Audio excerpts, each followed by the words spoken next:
Namun sebelumnya kita sudah punya pertanyaan pertama ini Dr. Aisyah Dahlan dari Ibu Rika nih, Ibu Ketua DWPK Jerry Houston sendiri nih, memang sudah dari kemarin tuh pengen nanya sama Dr. Aisyah Dahlan kepada Ibu Rika. Ya, kepada Ibu Rika dipersilahkan Ibu bisa dinyalakan audionya, kepada panitia tolong di-set. Terima kasih banyak Dr. Aisyah, saya banyak sekali belajar ini ya, dan tentu sudah menerka-nerka dengan Ibu Mira dan Ibu Mira. Satu mungkin pertanyaan saya, secara studi, apakah ada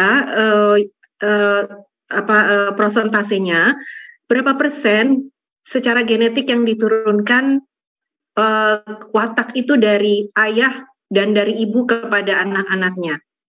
Terima kasih. Ya, silakan Dr. Aisyah.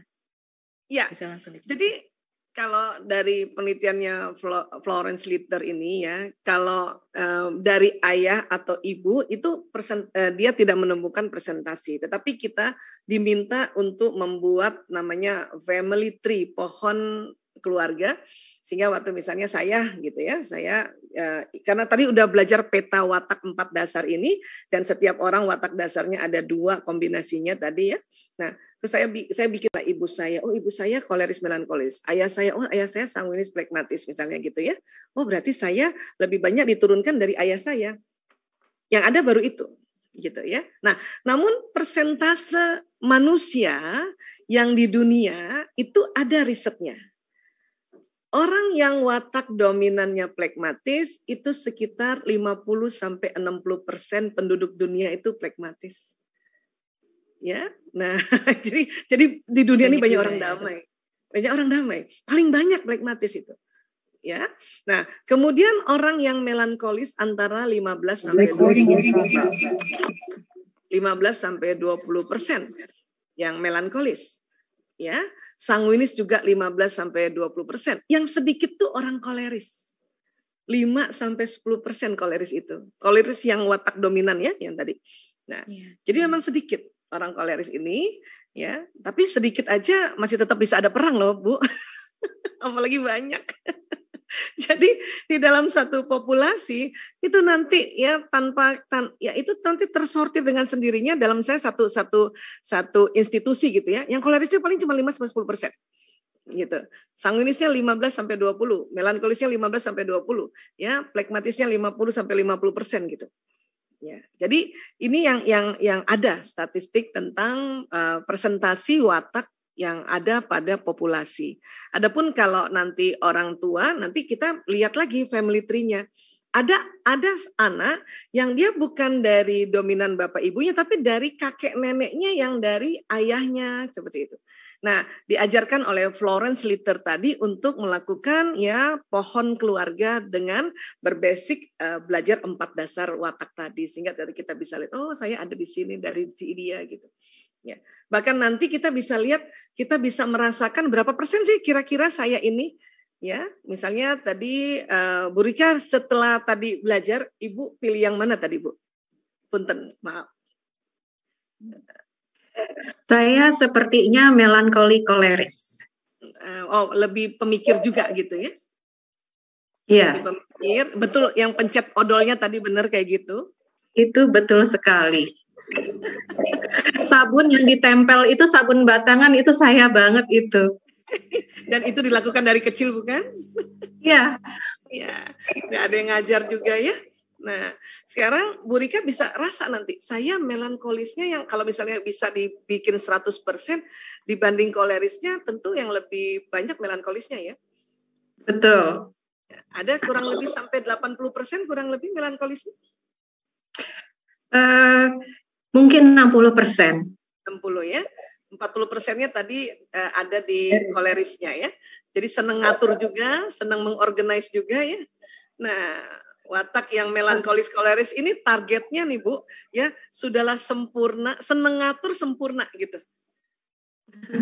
Betul. Nah, dan memang watak ini yang disebut ambivert tadi Bu. Jadi hampir mirip Dokter Kenia, nanti Dokter Kenia juga bisa mengira-ngira gitu. Karena semua orang bisa mengira dirinya sendiri atau menilai dirinya sendiri. Kurang lebih saya berapa persen. Karena memang tidak ada alat yang untuk misalnya, oh sekian persen. Ya, kalaupun alat ya bentuknya form saja, form dari teman-teman psikologi ya yang untuk nanti bisa mengetahui bahwa oh saya lebih dominannya ke melankolisnya di kekuatannya, kelemahan saya yang saya dominan tuh kelemahan psikoleris yang muncul, kelemahan melo nggak muncul. Nah, itu bisa pakai form yang dilakukan oleh teman-teman psikolog. Tapi untuk dasar kayak gini saja kita bisa deteksi ya secara habit kita sebelum-sebelumnya gitu. Ya Bu Rika ya. Terima kasih, terima kasih. Dan kalau Bu Rika saya boleh tanya, kira-kira watak Bu Rika dari dominan siapa? Dari ayah atau ibu? Atau kombinasi kedua? Ibu juga. Ibu, ya. Iya. Tapi ada ayah itu tadi, ya wajah saya banyak mirip ayah sih. Ya, biasanya gitu anak perempuan kalau wajah dia mirip ayah. Kalau watak bisa antara duanya ya, ayah atau ibu. Nggak mesti anak perempuan wataknya kayak ayah, nggak mesti. Ya. Kurang lebih kayak begitu Bu Rika. Terima kasih. Itulah Bu Rika cocok banget sama Pak Andre yang tadi saya bilang soulmate banget. Karena Pak Andre orangnya periang. Satu melankolis, satu sanguinis. Itu belahan jiwa banget. Bisa diubah nggak tuh? Dokter, bisa diubah nggak tuh dokter? Minum obat apa gitu biar lebih sesuai gitu dok? Nggak, yang namanya soulmate itu harus beda Pak Andre. Jadi kayak puzzle. Puzzle itu karena sisinya beda makanya dia akan terangkai dengan erat. Itulah soulmate belahan jiwa. Karena belahan jiwa itu adalah ya pasangan yang saling melengkapi. Jadi Pak Andre yang spontan, yang banyak idenya, nanti Bu Rika yang detailnya. Bu Rika yang inget detailnya kan? Iya. Pak Andre yang nanti banyak ketemu orang, ya Bu Rika nanti yang follow up detailnya seperti itu. Ya itu betul. Itulah soulmate Bu, itulah belahan jiwa. Amin. Dan punten banget maaf sekali ya, ini buat kita semua. Pun seandainya Bu Rika tidak dengan Pak Andre, akan dapat juga suami yang wataknya kayak Pak Andre. Kebalikannya juga gitu, Pak Andre pun dengan Bu Rika akan dapat istri yang wataknya kayak Bu Rika. Itu ada risetnya itu. 85-88% itu pasangan itu ya akan diganti pun walaupun nggak belajar watak. Ih kok sama aja kayak yang dulu ya gitu. Jadi mending yang ini saja disayang-sayang, dipelajari dan difahami. Insya Allah semakin mawaddah warahmah nantinya. Seperti itu Bu Rika, Pak Andre. Amin. Masya Allah ini Dokter Aisyah nih. Jadi kita ada pesan dari Dokter Aisyah ini bahwa kita harus eman-eman dengan pasangan kita ya Pak Konjen dan Bu Rika. Jadi saling mengerti, saling mengeman-eman. Mungkin saya lanjutkan nih pertanyaannya nih karena saya yang bertanya sudah mulai banyak ya Dokter Kenia ya. Boleh saya serahkan waktunya buat Pak Ahmad Yadi yang udah raise hand. Maaf tadi, terima kasih Dokter Kenia udah sempat nge-backup saya pada saat internet tiba-tiba mati. Siap. Silakan Pak Ahmad. Di unmute mungkin ya. Mas Sayan, boleh bantu?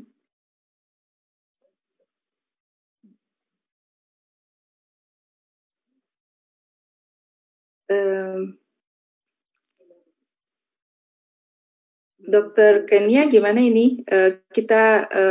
Mungkin kita menunggu Mas Sayan meng-unmute. Mungkin Dokter Kenia bisa bacakan pertanyaan yang ada di chat box karena kebetulan saya terhapus ini tadi waktu koneksi internet terputus. Silakan dokter. Ya, terima kasih Bu Endang.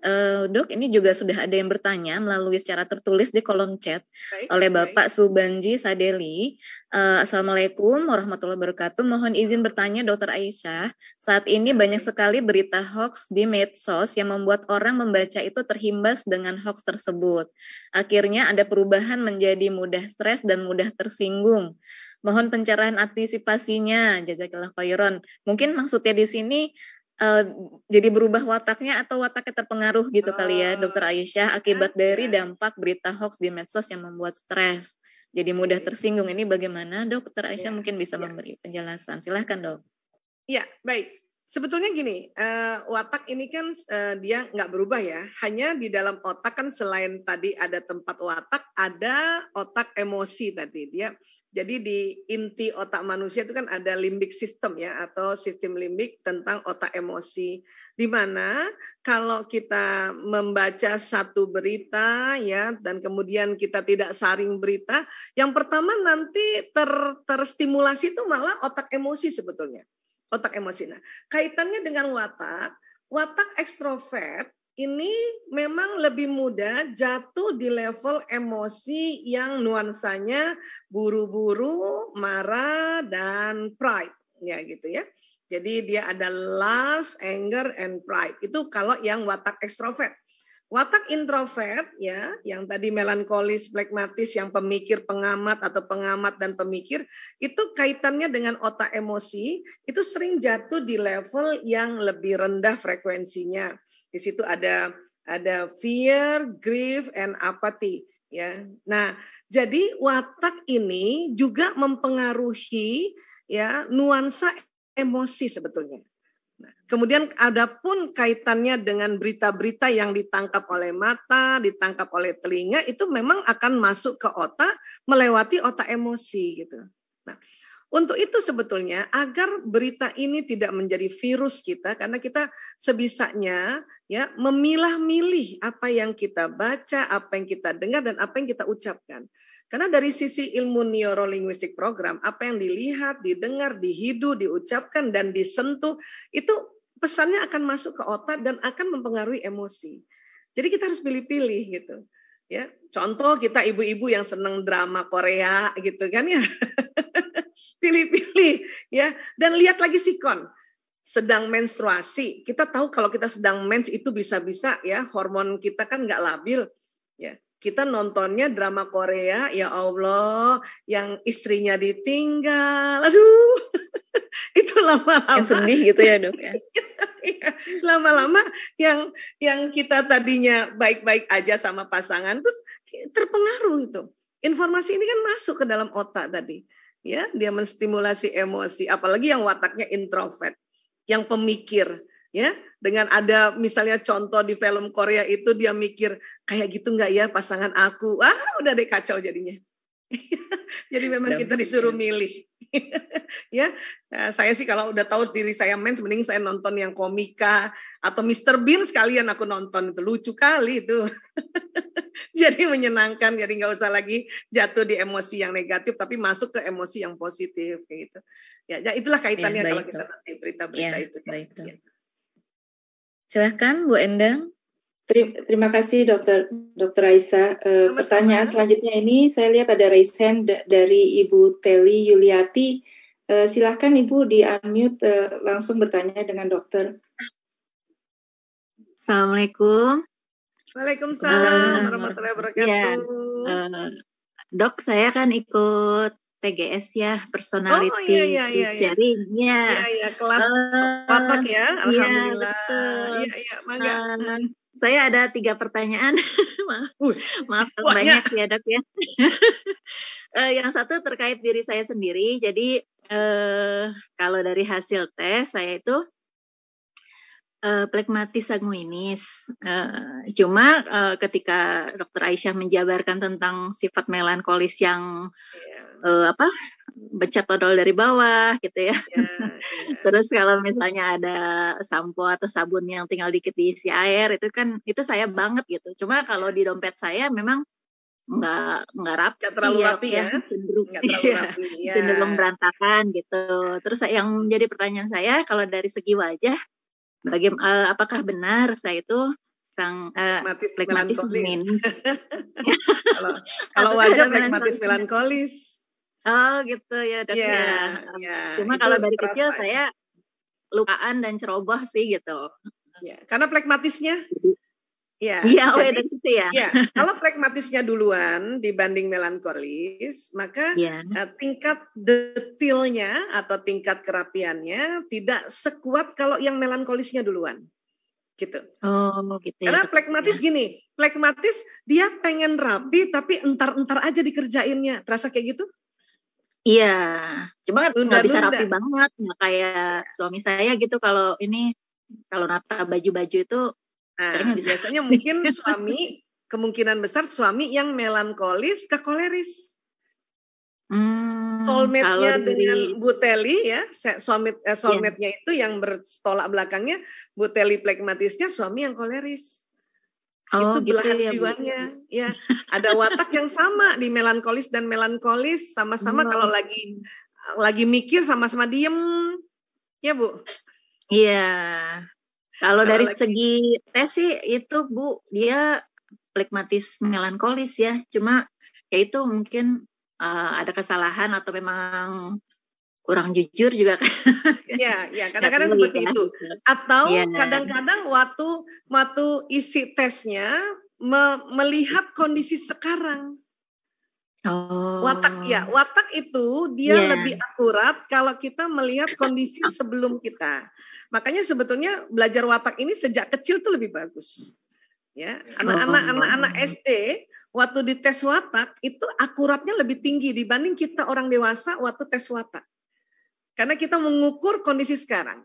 Ya, mungkin suami sudah ada hasrat mengaturnya, tapi karena belajar, training, workshop, taklim, ngaji, itu kan menjadi orang yang damai kan, kayak gitu.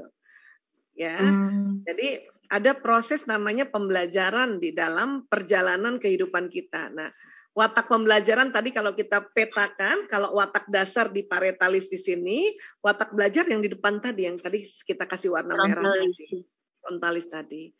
Jadi ada pengaruh itu. Ya, ada pengaruh budaya juga. Mbak Teli asli mana? Sunda. Nah, suami Sunda juga. Nah, orang koleris Sunda kan ngebodors juga kan? Orang melankolis Sunda kan juga ngebodors juga kan, suka bercanda kan? Nah, kalau itu teh budaya Sunda. Yang suka ngebodors. Iya, Bu. Lebih kayak gitu. Oh, jadi saya lihat ya, kan ya ini langsung ke pertanyaan nomor 2. Saya lihat kan dia memang banyak mengalah ya untuk saya gitu. Jadi saya pikir dia memang benar pragmatis, tapi mungkin mengalahnya ini adalah berarti watak melankolis gitu ya, Bu ya.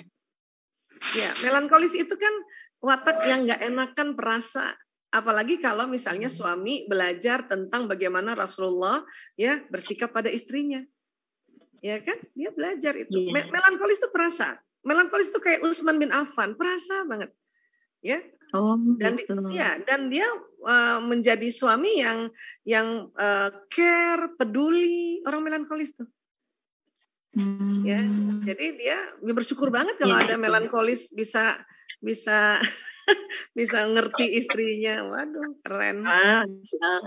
Ya, tapi justru itu Bu, mungkin karena nggak mau ribut, jadi kalau saya pribadi ya merasanya kurang komunikasi gitu. Jadi kalau buat dia lebih baik masalah itu kita calm down dulu gitu. Betul. Tapi saking calm down-nya jadi nggak diomongin.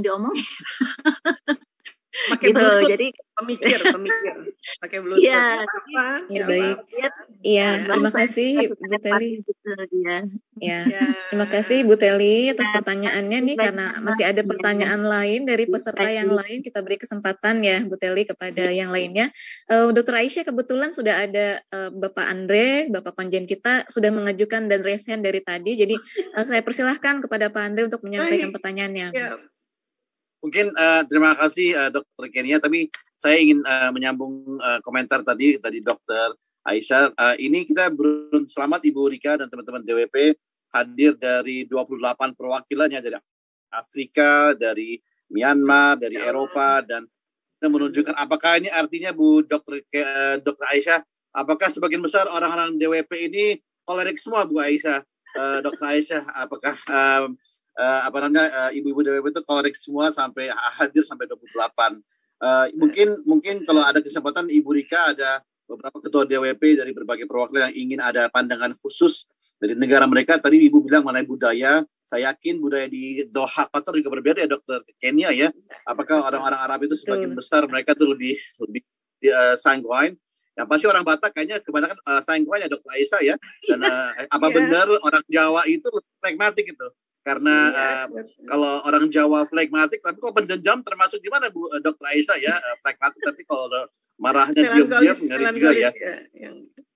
Melankolis Dok ya. Mungkin juga komentar saya juga tadi saya kagum sekali Ibu tidak hanya menjelaskan mengenai NLP dan teorinya, tapi mengkaitkan dengan hadis. Tadi saya sebenarnya mau komentar kalau sunnah Rasul kita memang encourage untuk istighfar, bertasbih dan juga berhusnuzon, itu kan baik itu melankoli atau sanguine atau kolerik, itu sebenarnya suatu obat yang bisa untuk keempat tipenya ya Bu ya.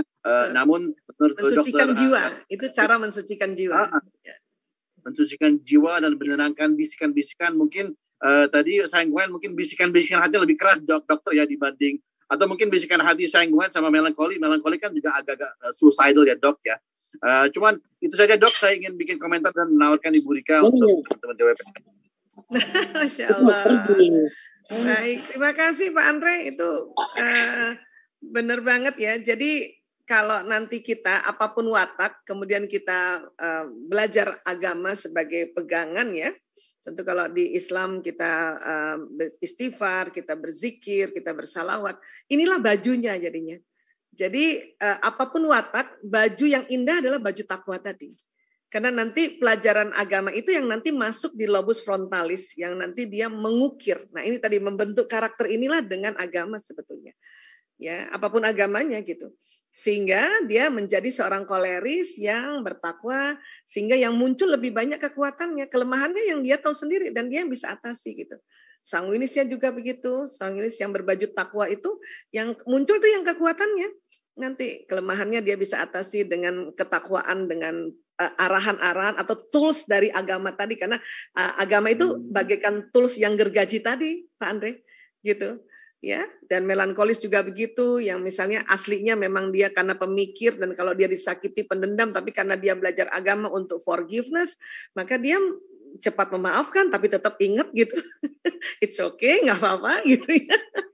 Ya, dan juga pragmatis misalnya yang tadi kelemahannya dia menunda-nunda, tapi karena dia tahu etos kerja di dalam agama itu sangat dipentingkan, maka orang pragmatis ya belajar untuk bekerja lebih banyak lagi. Tapi dia harus tahu bahwa dia harus istirahat. Kenapa waktu dia bekerja tidak semudah orang sanguinis dengan koleris yang belak-belakan. Orang pragmatis melankolis kan karena dia introvert, dia banyak supresif terhadap emosi, maka dia perlu istirahat, perlu me time kayak gitu.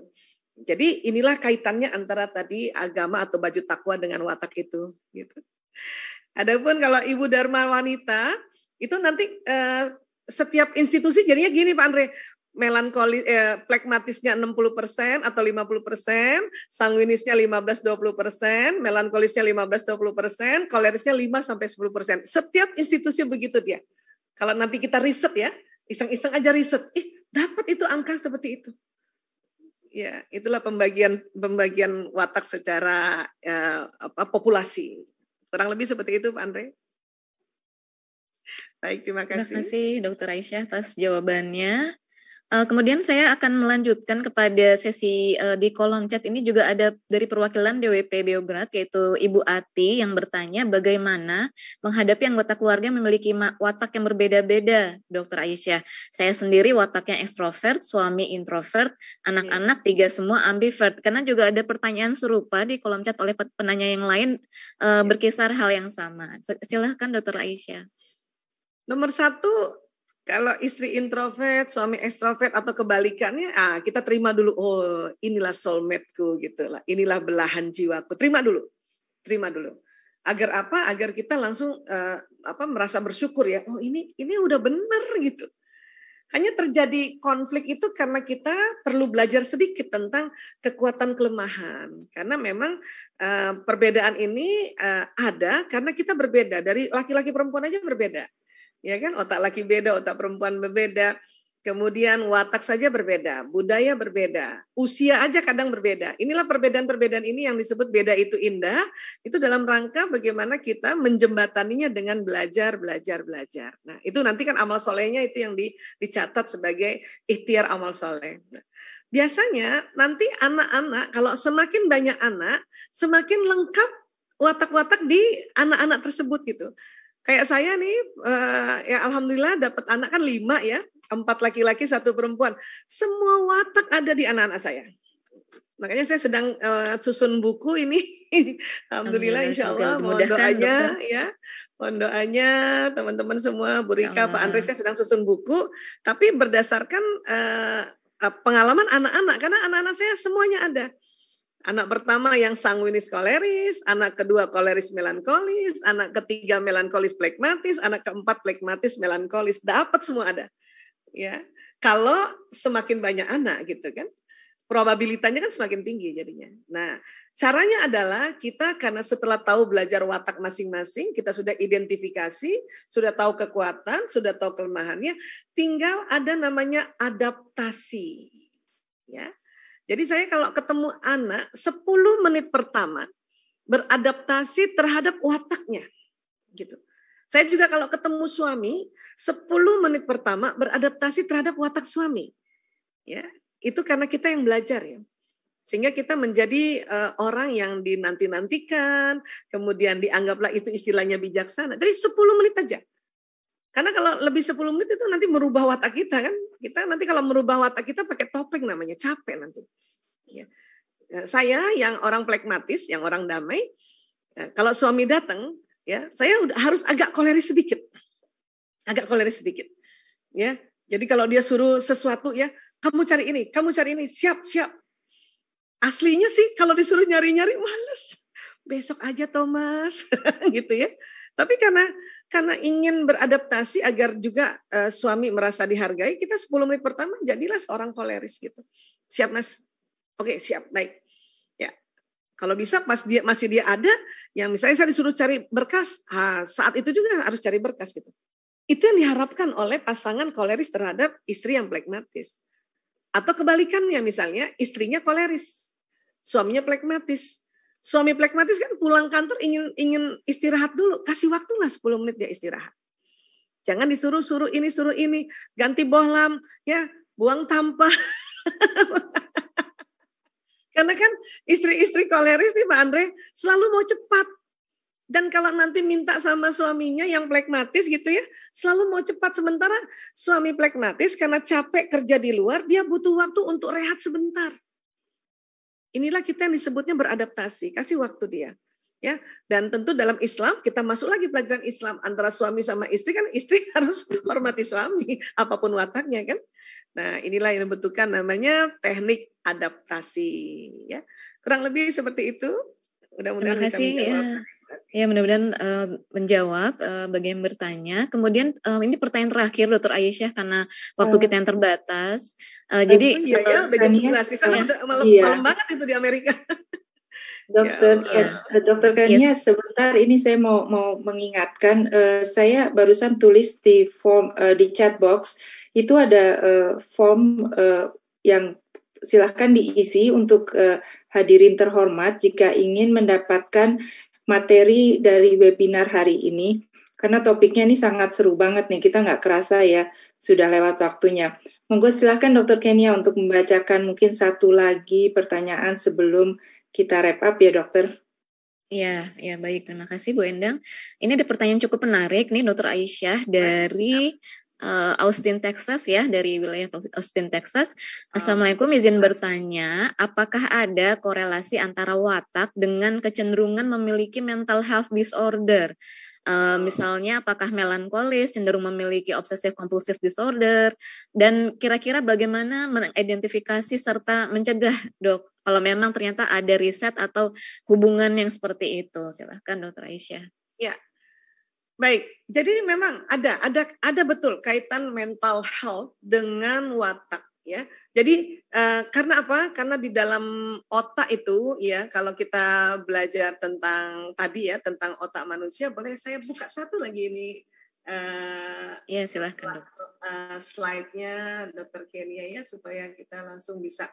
Jadi begini, mohon izin saya buka dulu, sebentar saya cari sedikit.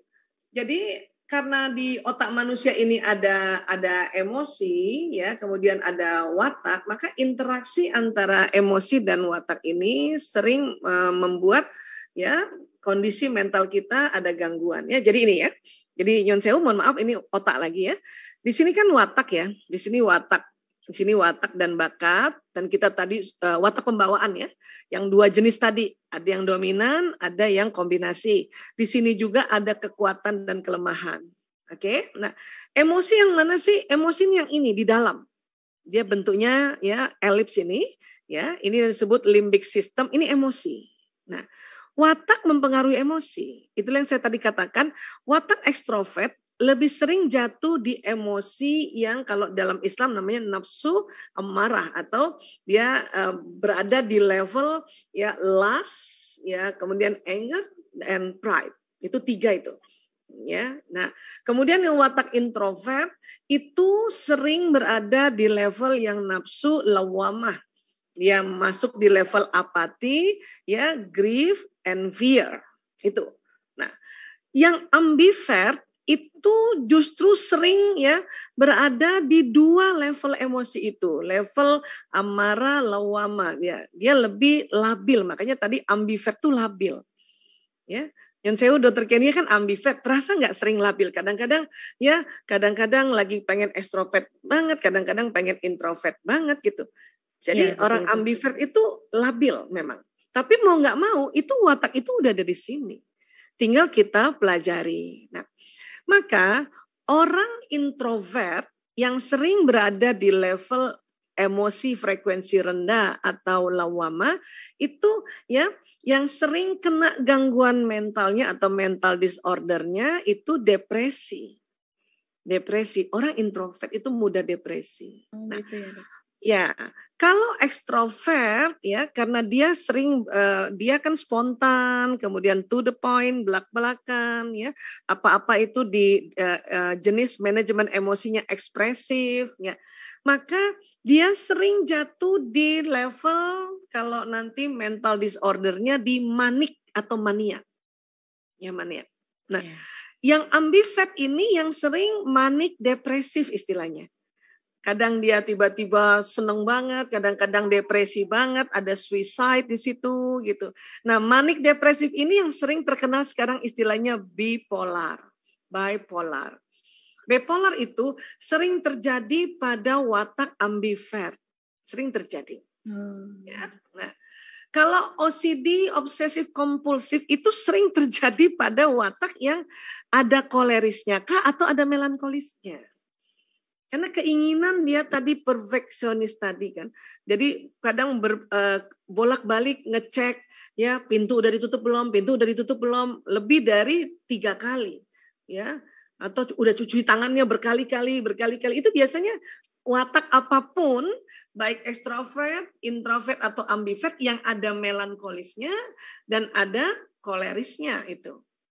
Ya, misalnya orang sanguinis koleris, kenapa dia OCD? Karena dia si kolerisnya yang bikin dia OCD.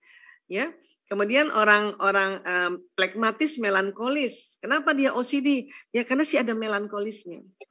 Koleris melankolis itu paling sering, melankolis koleris ya, punten seperti Dr. Kenia nih, ini kalau kita tidak atur kita punya emosi, kemudian kita tidak belajar bagaimana mental health ini dibangun atau dijaga, itu bisa OCD, bisa bipolar gitu ya. Nah, untuk menjaganya itu kita belajar agama dan nanti agama ini masuk di otak depan ini tadi yang Pak Andre tadi sampaikan. Ya. Waktu kita istighfar, astagfirullahaladzim, kalimat istighfar itu jalan ke sini, itu akan ya meredakan otak emosi, kemudian nanti membuat yang watak bawaan di lobus parietalis ini kelemahannya tercover. Kemudian kita belajar bahwa Allah Maha Pemaaf, Allah Maha segalanya, itu ilmunya di sini nanti. Di sini. Itulah makanya kita perlu tahu watak, tahu bakat, tahu emosi, dan kita harus belajar juga bagaimana ya prinsip-prinsip apa yang Allah mau. Ya inilah mengaji dan mengkaji itu. Nah di sini nanti ilmunya. Orang watak bisa sama, tapi isi yang di sini yang beda nanti. Oh, gitu. Ya. Jadi pencegahannya bisa dari pemahaman agama, kemudian juga bisa dilakukan adaptasi ya dok? Iya, untuk betul. mencegah. Pertama sekali justru setelah belajar watak, belajar emosi. Ya, how to handle emosi gitu. Kan emosi selama ini orang ekstrovert dia pakai manajemennya ekspresif. Setiap ada marah atau kesel langsung dikeluarin, diumbar gitu kan. Memang bagus untuk dirinya tapi nggak enak buat orang lain. Orang lain dia udah nggak marah, orang lain yang marah karena dia ekspresif gitu. Ya, yang introvert itu pakai manajemen emosinya supresif, dia tekan, sehingga orang lain sih melakukan kesalahan dia enak-enak aja karena nggak dimarahin. Tapi si supresif ini yang psikosomatis nanti, awalnya kan psikosomatis kan, jadinya seperti itu. Ya, ambivert di antara dua, ekspresif, supresif. Nah, apapun watak, yang diminta adalah kita belajar di otak bagian lobus frontalis untuk apa? Manajemen yang disebut releasing. Release. Ya, menahan atau melepas pelan-pelan. Nah, releasing ini sebetulnya kalau di konsep agama inilah sabar. Sabar ini dia dari bahasa Arab, sabaru yasbiru yang artinya menahan. Kalau kesel, nggak langsung diumbar, tapi juga jangan ditekan. Itu releasing. Caranya apa? Itu tadi yang Pak Andre bilang, istighfar, ingat Allah. Itu namanya releasing. Teknik releasing itu adalah ya kita mengingat Allah. Atau teknik yang universal untuk siapapun manusia, apapun agamanya adalah olah nafas. Jadi pada saat kita kesel, kita kesel nih, orang ekspresif kesel, biasanya kan langsung diumbar, orang di depan langsung disemprot. Ini dia tarik nafas. Ya, kalau dia muslim istighfar. Astagfirullahaladzim. Bukan tidak boleh menyampaikan apa yang mau ditegur, tetapi ya naikkan dulu level emosi ke level yang disebut level mutmainnah. Ya, yang itu cirinya courageous, acceptance, peace, ya, enlightenment. Jadi baru kita tegur, ya. Saya mau bilangin kamu ya, tapi orang yang ditegur tidak tersinggung tapi tersentuh. Itulah dahsyatnya release. Gitu. Jadi perlu latihan juga ini sebenarnya dok ya. Iya. Jadi makanya mengapa teknik releasing gampang saja, nggak susah-susah, asal ya sudah sering lakukan itu gitu. Kayak tarik nafas dalam. Kadang kita nggak kepengen tarik nafas, badan otomatis ya menghela nafas. Gitu ya.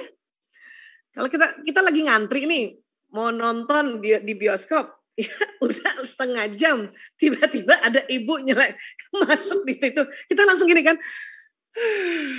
Gitu ya. Otomatis tuh badan.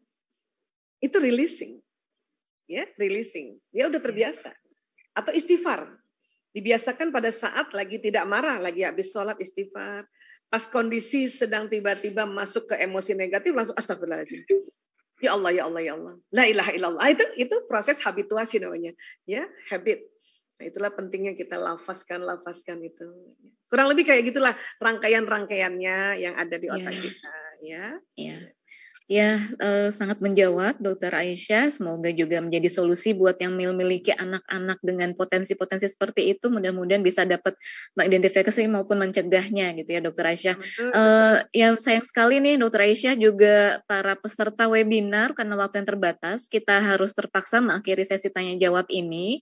Namun mungkin dapat saya sampaikan kesimpulan untuk menyegarkan kembali ingatan kita dari materi yang sudah disampaikan oleh Dr. Aisyah, bahwasanya penting bagi kita untuk mengenali jenis-jenis watak yang ada agar dapat memahami diri dan juga orang sekitar yang kita sayangi.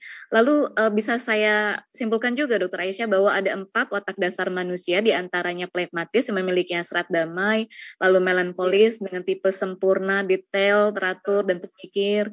Yang ketiga ada watak koleris yang memiliki hasrat mengatur dan mengkoreksi, Dan yang keempat adalah watak sanguinis yang merupakan tipe penggembira dan populer dengan berbagai kelemahan dan kekurangan ataupun kekuatannya atau kelebihannya. Diharapkan dengan mengetahui hal tersebut kita dapat menjadi model bagi kita para orang tua untuk mendidik anak-anak maupun bagi diri kita sendiri untuk memperbaiki diri dan meningkatkan keharmonisan rumah tangga dengan pasangan sehingga semakin mesra ya Ibu Dr. Aisyah.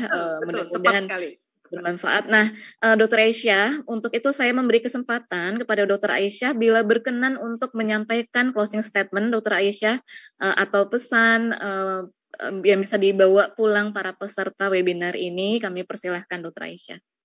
Ya, baik.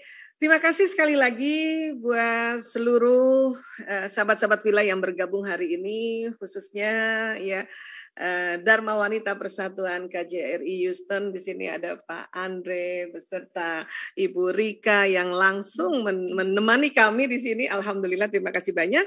Dan belajar watak ini adalah sebuah teknik sederhana untuk kita bisa mengharmoniskan kita komunikasi dan mengharmoniskan hubungan kita antar manusia dengan manusia yang lain. Ini teknik yang sangat sederhana sekali ya. Tapi biasanya kalau kita sudah belajar watak seperti ini, otomatis ini otak setiap ketemu orang langsung mengidentifikasi. It's okay, itu bagus berarti. Berarti sukses pelajaran watak ini kalau bisa mengidentifikasi. Bukan berarti mengkotak-kotakan. Memang watak ini genetik. Ya, saya sering bilang sebagaimana hidung kita bisa mengidentifikasi hidung orang. Oh, hidung mancung kah? Orang hidungnya ya pesek kah? Orang hidung itu bangir kah? Bulat kan boleh kan kita mengidentifikasi karena memang ada ciri-cirinya, ya. Tinggal sekali lagi watak bisa kita bentuk, memang tidak bisa dirubah dan insya Allah ini semakin menjadi bertakwa dengan baju takwa tadi. Baik, terima kasih. Mudah-mudahan ini bisa jadi tips kita semua ya, yang sudah pernah belajar pun jadi tambah paham insya Allah. Ya.